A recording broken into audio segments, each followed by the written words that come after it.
گروپ میرزو موزیکا خۆڵەکە فێرکردناستران و ئالاتên مۆزیکê بۆ zarokên şingalê vekirîne.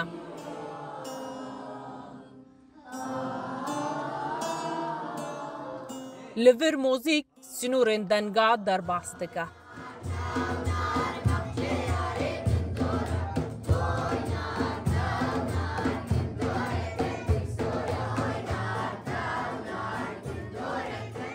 Dibe pirek ber bi cîhaneke ewletir ji bo zarokan. Notên biçûkin lê ew xewnên mezin diafrînin. Baweriyê diçînin û deriyên derbirînê vedikin.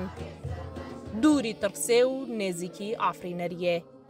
و 4 سال است ما ویدره از حلیم مدفع و از نهادم هوارد خواجی ندفع بتنها دنبورها و گیتارها پیانوها اورکها و امسترانات بجنود ویدره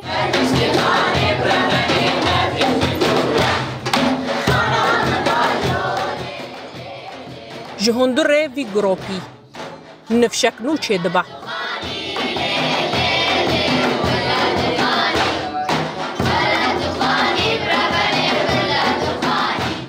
جیانê bi awayekî cuda dibîne.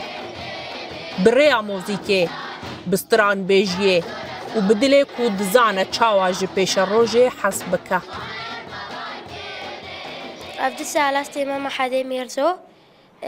Min cê ez xwe bi helmîn me tembûrê çîxike helmî me jê û ne bes tembûr heye gelek ayatin defe orka gelek tiştin piyanoya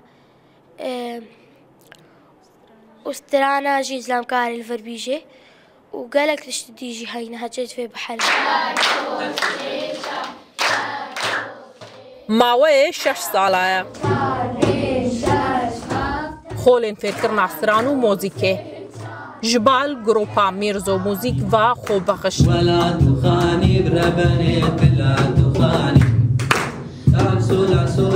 Bi zarokên şingalê dihêne dayîn.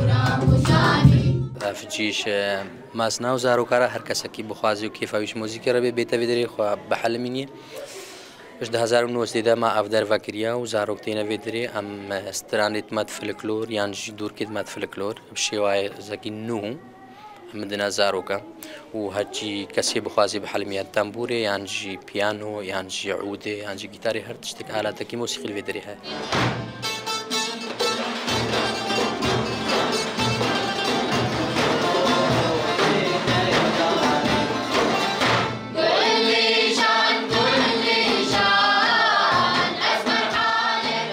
ji sala 2019 zêdetir ji 300 zarokî beşdarî xolên cuda yên gropa Mîrzo Mûzik bûne.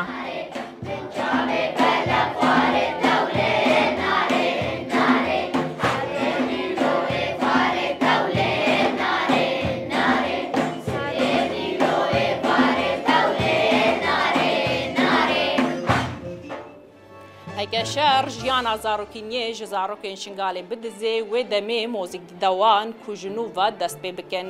Bi deng û temenê xwe yê biçûk stranên folklorê şingalê bi şêwazekî nû sax dikin. Edla Bakir Rûda û Komalgeha Xanesorê.